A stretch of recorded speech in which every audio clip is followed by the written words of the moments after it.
Dito sa unit kayo, basta. Ayaw na.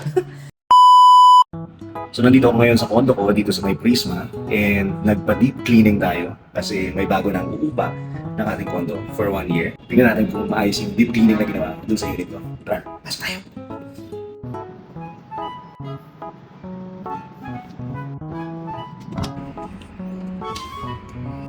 Tara! Hello! Ngayon, we're here! Tanggal natin ang sapatos kasi bagong linis lang siya. Bakit may tissue pa dito? Bakit iniwan? Ayan. Tanggalin mo natin salamin natin. Bagong linis ang ating unit. A few moments later. Ayan na. Ay, hindi pala. Ito yung bidet. Isa. Ayan na. At talaga naglaro ako dito. So it's a bidet from Pildex. Actually before, finiture ko na siya nung kinakabit dito. Sa unit kayo, basta.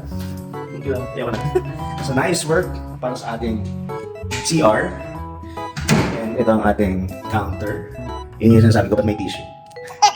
Naiwan natin. Ito yung ating lababo. Yung mga cabinets natin dito are all well done, okay? And this one. Perfect. Yan. Ito ang aking ref. Kasi since matagal siyang hindi nagamit, medyo nagkaroon ng mga ano dito, discoloration, itong ano-ano pa. So, pinatanggal na rin natin. So, okay naman. Perfect.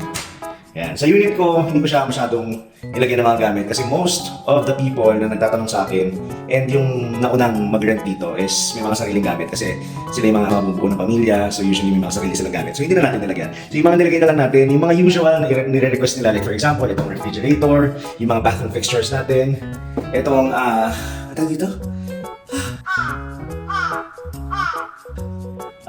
Range hood. Yan, range hood na yan. Naglagay na rin ako dyan.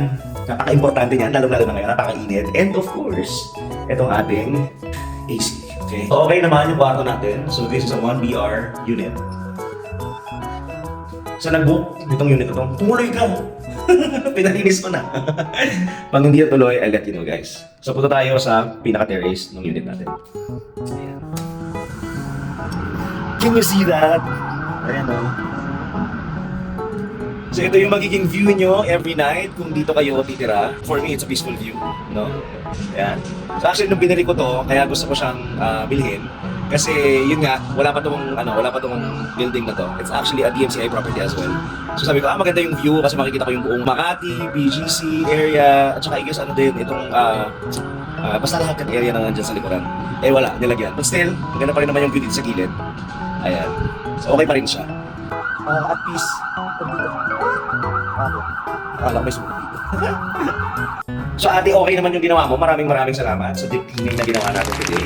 It's medyo matagal pero kailangan mo talagang magantay. Kasi nga, kailangan mas maayos nating ma-turn over yung ating unit dun sa bagong titira dito. So hanggang sa susunod mga ka-Anli, maraming salamat po. Bye-bye! Uuwi na ako, putang ina.